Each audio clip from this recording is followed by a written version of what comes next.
I've met some great people who've learnt to live with their diabetes. And here's a story I think you'll find really interesting.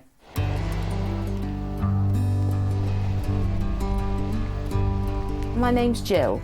I've got diabetes. I've had it for about 12 years now. Me. Give me that. I went to the doctor because I was quite overweight. I was sent then for diabetic checkups and different things and blood tests and what have you, and I was diagnosed then with type 2 diabetes. The first thing the doctor said was my weight had to be addressed. The weight had to be sorted. So I went to a diet club and explained to them. They seemed to be really up on diabetes. You know, there's no magic to it. You've just got to eat healthily.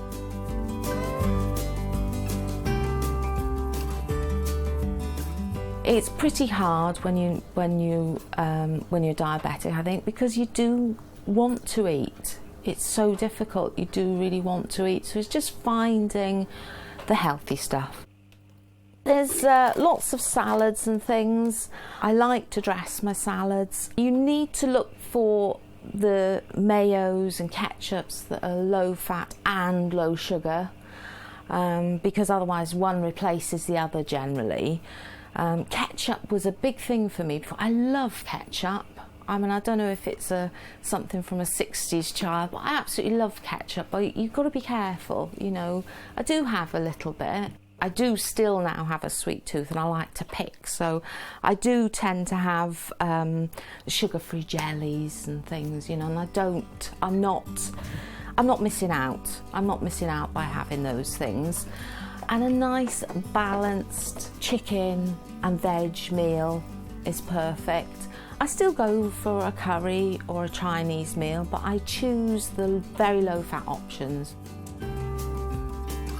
I especially stay off the sugary drinks because I think that's the absolute worst thing you can have, because I think it just goes straight into your system.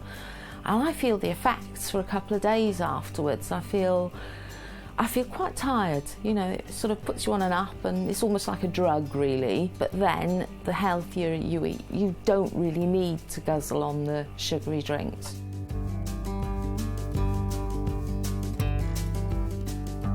In the morning, I have to take 4 of my metformin all at once. They balance the blood sugars. So if I'm not eating something perfect, they're just keeping my blood sugars right for the day.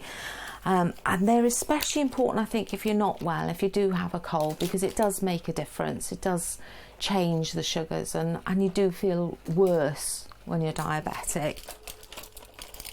When you first take metformin, it can upset your stomach a little bit. You've got to sort of keep going for a couple of weeks, but that goes away.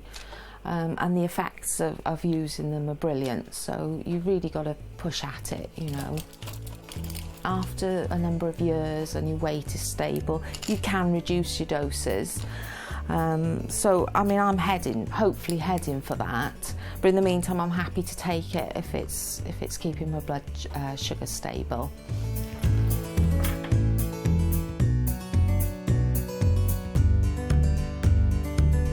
Exercise is really important.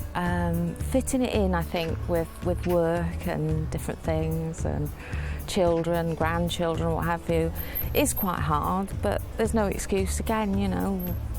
We've got dogs, so walking the dogs. I have blood tests every 3 months. I go for my diabetic checkups every 6 months. I see a nurse and she will do a basic eye test and she'll do my blood sugars, and they check your feet and your skin and ask if you've got any other problems or any worries, and they weigh you as well.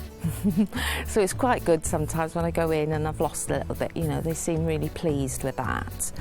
And once a year I go to diabetic retinopathy. My eyesight is so precious, and that is the one thing that I just won't miss an appointment for. If you go to all your appointments, get everything checked out, you've got a good chance of being really, really healthy, and everything being stable.